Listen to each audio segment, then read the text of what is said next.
Assalamu alaikum warahmatullahi wabarakatuh. Kabajamtoota daawwattoota keenya hundumti keessaniyyuu akkam jirtu? Jireenyi keessan badhaadhaa isiniin jecha har'a wantoota baay'ee waliin ilaalaa turre. Har'a immoo loogoo akkamitti akka hojjetan loogoo yuutuubii ta'ee loogoo wantoota barbaadan hundaayyuu akkamitti akka hojjechuu dandeenyu waliin ilaallaa jechuudha.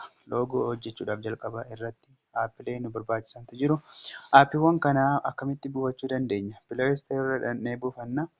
Pileestoorii irraa erga akkuma buufanneen pileestoorii irra seennaa jechuudha jalqaba irratti. Pileestoorii irra erga seennee booda seerchi goona. Seerchi akkamitti goona yoo jenne Pixilaab jennee itti barreessina. Pixilaab akkuma isin amma argaa jirtan kana kunoo an buufadheen jira jechuudha. Kunoo asumarra oppiin godha. Isin yoo hin buufanne ta'e jechumaan daawulood godhatanii asumarra oppiin gootanii keessa seentu jechuudha. Erga keessa seentanii booda akkanatti nuuf fida. Akkanatti yeroo inni nuuf fidee jedhu wantoota asirra jiran kana irraa balleessuun asirra tuqannee kaanee dileetii tuqnaa jechuudha. Asirra tuqannee dileetii tuqna. Erga dileetii tuqnee booda bakkeen kun akkanatti jira. Badheen kun jechuudha. Bakkeen kun akkamitti jira? Akkamitti asirra waa finnaa kan jedhuuf wantoota biraa asirratti hojjetaa ture yeroo baay'ee markaza piroofaayila imoo fa'aallee jechuudha. Wantoota adda addaa asirratti hojjechuun hin danda'amaa jechuudha. Innis yoo asirraa mobaayila irraa footoo qabnu fa'aa asirra fiduu barbaanne kunoo firoom galariisa jedhu kana tuqannee asumarraan finnaa jechuudha. Amma wanti nu hojjechuu deemnu kana waan hin taaneef asumarra dhufna jechuudha. Qaxxeetama asuma dhufna sheeppii kana fudhanna. Sheeppii kana erga tuqannee booda zeeroo kanarra godhannaa jechuudha. Zeeroo irra godhannee akkanatti keewwanna. Asiin ariifadhee isinitti himaa jira jechuudha. Hin dheerata wanti yoo suuta jennee waliin ilaalle akka isinii galutti isinillee irra deddeebitanii ilaaluu dandeessu. Kunoo akkasitti erga fudhannee booda raayit godhannee keessaa baana jechuudha. Erga raayit godhanne kunoo ammas sheeppiin kan biraa nuuf dhufa. Sheeppiin kan biraa erga nuuf dhufee booda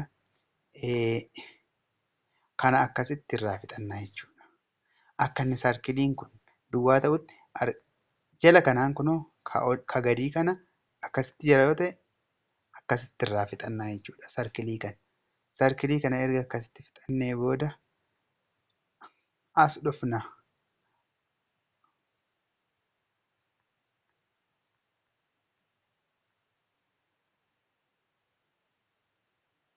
As dhufnee jechuudha. Sasila jalqaba akkasitti deebi'ee jiru kana deebinee maal godhanna? Akka inni geengoo nuuf ta'u goonaa jechuudha.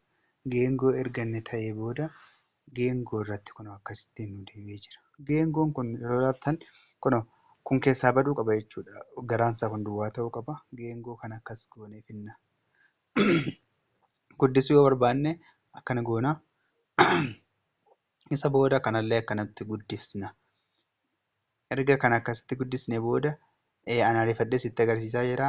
Haala bareedaadhaan irratti wal qixxeessanii kaa'uu dandeessu jechuudha. Erga booda erga akkas goonee wantoota kana dhaqnee fuula isaa kana jijjiiruu dandeenya jechuudha. Isa gadii kanallee fuula isaa jijjiirree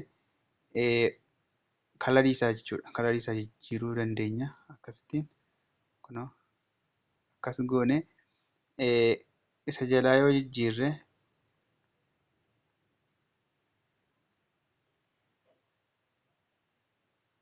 akkasitti jijjiiruu dandeenya jechuudha. Irraa jijjiiruu dandeenya. Amma asuma irratti haa dhiisnu. Asuma irratti erga dhiisnee booda loogoo yuutuubii hojjechuu barbaanna yoo ta'e akkana dhufnee goona. Fakkii yuutuubii keessatti kaasuudhaaf akkas goonaa jechuudha. Haala isin amma argaa jirtan kanaan akkas goona.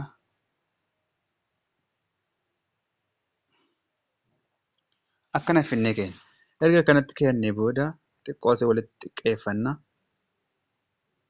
Erga akkanatti xiqqeessinee booda raayit godhanna. Erga raayit godhanne kalarii isaa dhufnee asillee jijjiiruu dandeenya jechuudha. Kalarii isaa kanarra kaa'uus hin dandeenya. Bakka waan barbaanne irra kaa'achuu dandeenya. Erga akkasitti keennee ammas sheeppii kana tuqna. Bakki tuqaa jiru kun sheeppiidha jechuudha. Ammas irra deebi'ee tuqee isinitti agarsiisa. sheeppii kana tuqa. Sheeppii kana erga tuqee booda irrumatti okee jedhadha. Erga irratti okee jedhadhee kana fudhadha jechuudha. Mallattoo rog-sadee kana fudhadha. Mallattoo rog-sadee erga fudhadhee akkam godhaa raayit godhadheen ammas kalarii isaa dhaqee jijjiira. Kalarii isaa kana akkuma argaa jirtan kunoo zeeroo kanarra tuqannee dalga deemna. Dalga deemnee erga jennee booda kalarii isaa amma naa diimessee jira jechuudha. Kalarii isaa erga diimatee booda kunoo as qabee xiqqeeffadha. As qabee erga xiqqeeffadhee booda as qabee immoo ni naannessa jechuudha. Yuutuubiin akkasitti jira. Mallattoo yuutuubii akka inni fakkaatutti akkana godhannee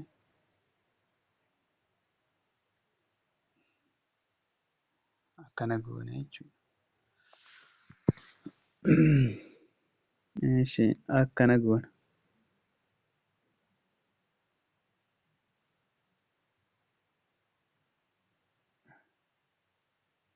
Akkas erga goonee booda yuutuubii fakkaatee jira jechuudha.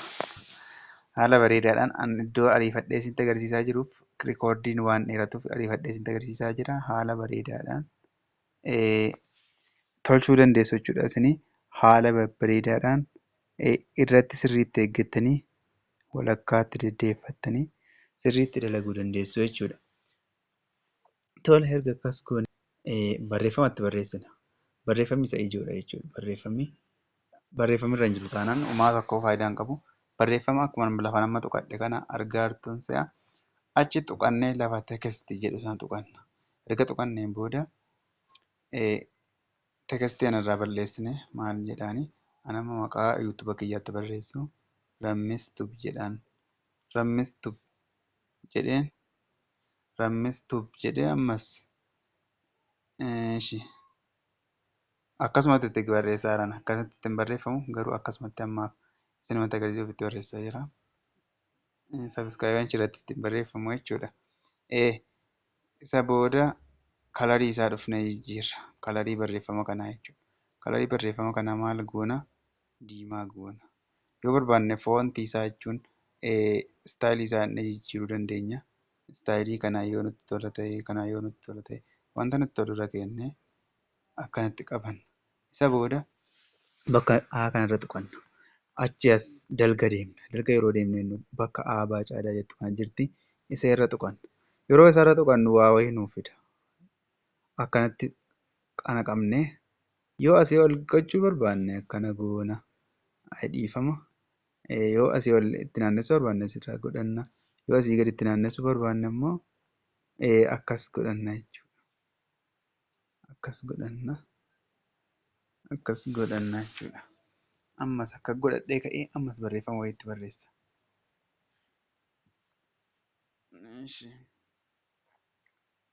YouTube loogoo jedheetti barreessu amma YouTube chaanaal jedhee itti barreessa. Akkas goonee erga kaanee booda gadi fidanna ammas. Ammas foontii isaa yoo jijjiiruu barbaanne foontii isaa akka kanaa godhachuu yoo barbaanne akkas goonee kalarii isaallee jijjiirranna. Kalarii isaa jijjiirrannee booda dhandhee itti marsinaa jechuudha. Dhandhee itti marsina ammas. Akkas goonee itti marsina. Haala ajaa'ibaatiin itti maramee jira jechuudha.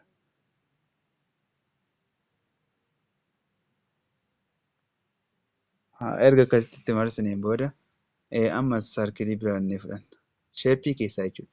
Sheeppii keessaa erga seenneen booda mallattoo kana fudhanna. Mallattoon fudhanne kuni mallattoo urjiiti. Mallattoo urjii haala bareedaadhaan nuuf bareechuuf kan ta'udha jechuudha. Akkas erga gooneen booda lama godhanna. Koppii goona.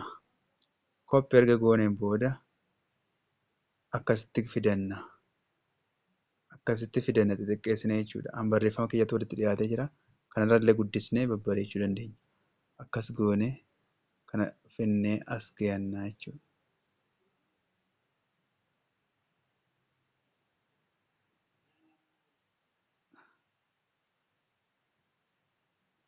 Akkas goonee erga hojjennee booda waan barbaanne as finnee kaa'uu dandeenya. Sheeppii irraallee waa fuunee jechuudha. Sheeppii irraallee amma fakkeenyaaf kana fudhadhee jennu akkanatti faa bal'isee xiqqeessee fidee yoo as kaa'uu barbaade akkas godhee kalarii isaa itti jijjiiraa jechuudha. Kalarii isaa akkanatti itti jijjiira. Erga akkas godhadhee booda isa jalaa kana jijjiirradha jechuudha. Wanta jalaa kana erga jijjiirradhee booda jechuudha kana kalarii kana dhufee jijjiira. Kalarii kana jijjiiruudhaaf teekscherii irra dhanna. Teekscherii irra dhannee achirraan teekscheer bakka jedhu kana irra tuqanna. Erga isarra tuqannee booda footoo adda addaa nuuf fida jechuudha. Footoo inni nuuf fidu sana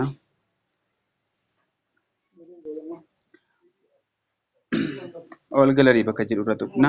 Erga asirra tuqannee booda footoo jechuudha sibiila waan akka sibiilaa gochuu yookiin footoo adda addaa irra gochuu amma sibiila adda addaa ilaa fakkii sibiilaan buufadhee jira. Fakkii sibiilaa kanarra godhamma fakkeenyaaf irra tuqadha. Gaafa irra tuqadhee jedhu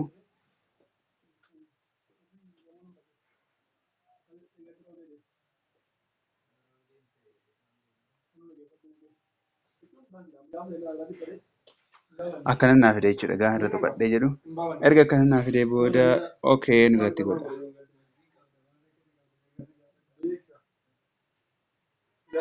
Okay godhee jira.